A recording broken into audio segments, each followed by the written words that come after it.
Marlene. Good to see you, brother. You move over?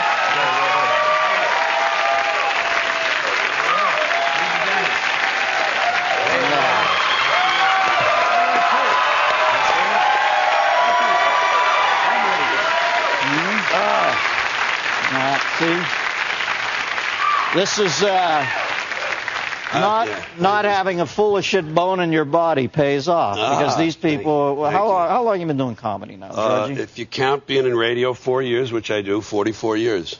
44 years. 2 years with a partner. Yeah. And getting better, I think. Huh? You know, well, geez, I watch your specials and I think, how does this fucking guy get it up like this? Well, you know, it's an old saying: if you do something for 44 years, you better be getting better at it. You better be improving somewhere. But anyway, it's more fun than ever. That's really what I kind of meant. And what's with you're like ripped? How old are you now? You're 60? I'm 64, which is 17 Celsius. Which in Canada, I'm kind of late adolescent, which is sort of what I am anyway. Yeah. Now, George, what about advertising? Why do you think it's so effective? I'm always amazed it's effective in this culture, aren't you? When you watch it, you sort of go, I could appreciate that ad, but certainly doesn't seem to stimulate me. Why do you think it works on people? I think people are stupid. I think it's pretty fundamental. People are stupid and easily manipulated, you know. And the American people are really pretty stupid. And I don't mean these people here tonight. This is a different group. I mean the ones that didn't get here. The ones that didn't get here. They found their way into the studio. Last week's people. Though. Yeah, exactly. But it's just, you hear this canard that politicians roll this one out a couple times a week. The American people are far more intelligent than they're given credit for. And I think that's 180 degrees out of whack. I think they're far less intelligent than they're given credit for. H.L. Mencken said, no one ever went broke underestimating the intelligence of the American public. And it's true. The things and if you need proof, you just listen to talk radio, read the letters to the editor, listen to the answers when someone with a microphone approaches someone. There's a famous poll that you've heard quoted, everyone has. Lech Walesa. This is no. Oh, I'm sorry. You got to listen with your eyes to this guy.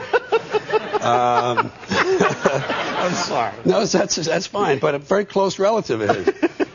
There's a famous poll that's quoted a lot. I don't know what it proves. It's about 20 years old now, so forgive the age of it. But they said, who is the most trusted person? Who do you trust the most in this country? And Walter Cronkite won this poll. People said, Walter fucking Cronkite. This is a newsreader for a commercial network. But the interesting thing is who came in second. Betty Crocker, okay? Betty fucking Crocker, a fictional person, a lady from the front of a cookie box, the second most trusted person. And the kind of things people believe, that people believe these are good figures. One of these is MIT, the other one's Northern Illinois University polls, more recent. 67% of the people believe in angels, okay? Now you have to kind of keep in mind what that means. 2 out of every 3 people believe that there's kind of a thing flipping around nearby who's going to help them out in a bus accident, 78% believe in hell, that there's an eternal punishment place that you're sent if you don't follow certain rules. It's just amazing. And conversely, there's no respect for real intellect. People are marginalized in high school, especially in high school. It's famous. People are called nerds. Anyone who uses their brain, follows their intellect, wants to pursue something intelligent, is a nerd, a geek, an egghead, or a grind. To me, it's just the fact that people don't use their brains. That they're not very intelligent to start with, or something. I don't know. Weren't you in the service when you were young, George? Yeah, I was. And when they gave you all that officer and a gentleman bullshit, where sit-ups in the mud will help you become a man, did you question everything? You must have been the quintessential ball buster. Well, I was breaking balls before that. I had already left 3 schools, by mutual agreement. It's not working out. And been kicked out of the Boy Scouts and the choir and the altar boys, so the Air Force was an easy one to get out of. But talk about intellect. I joined the Air Force to stay out of the service. How you like that? Because it's not really real in the Air Force. It's like a big country club, you know. But I don't know. Why do you think people are so easily influenced? Besides being stupid, yeah, I mean, stupid is your core underlay. But what are some of the other things? They're superstitious. Yeah, they have these beliefs, these primitive. You know, people believe in. I mean, they're just really kind of credulous and gullible. People believe in, for instance, hell and angels. Okay, these are very primitive. Very, very backward sounding beliefs. These are childlike, and that's the key, because they get you when you're a kid. They get you when you're little, and they tell you there's a God. And if you can make people believe, I believe this, if you can make someone believe that there's an invisible man living in the sky who's watching everything you do and keeping count of everything you do, which is good and which is bad, then you can make that person believe anything after that. You can add anything you want. The 4th of July shit just rolls right in. Land of the free, home of the brave. The press is fair and impartial. Justice is blind. All men are created equal. Your vote is important. The United States government is on your side. The army is here to keep the peace. The police are on your side.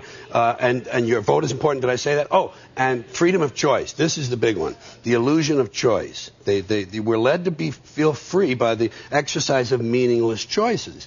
There are, for instance, important things. Not too many choices. Unimportant things, ice cream flavors, what do you want? We got 31. Got the flavor of the week, got the flavor of the month. But political parties, we're down to 2. Jeez. You know, and Jesse Ventura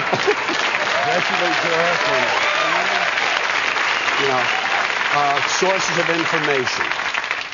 Media companies down to 5 or 6 now. Banks, insurance companies, pharmaceuticals, chemical companies, oil companies. Used to be 7, down to 3 now. Pretty soon going to be 2. But if you're looking for a bagel or a fucking donut, hey, what do you want? Pineapple supreme, hazelnut. We got everything you want. Cereals. I counted personally in the store. Counted 192 different cereal choices. 192. 140 different cat foods. I counted them, 140, and that includes a tartar-controlled cat food for senior citizen cats, okay? And one more. George, now let me ask you,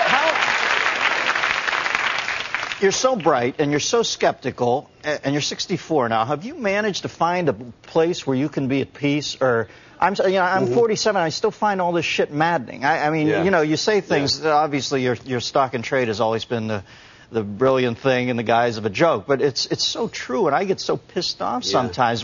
Have you found a way to get your head around it? Well, the only thing I've found that I did long term some years back was to live outside of it all, just to decide, well, I have to participate at some level, but I'll stay out here on the Oort cloud, just outside the solar system, aiming comets at these people, and I'll watch it all like the circus it is. When you're born, you get a ticket to the freak show. I say enjoy the show. Don't take it seriously. Sit back. Watch the show. Yoda, ladies and gentlemen. Stick around, George.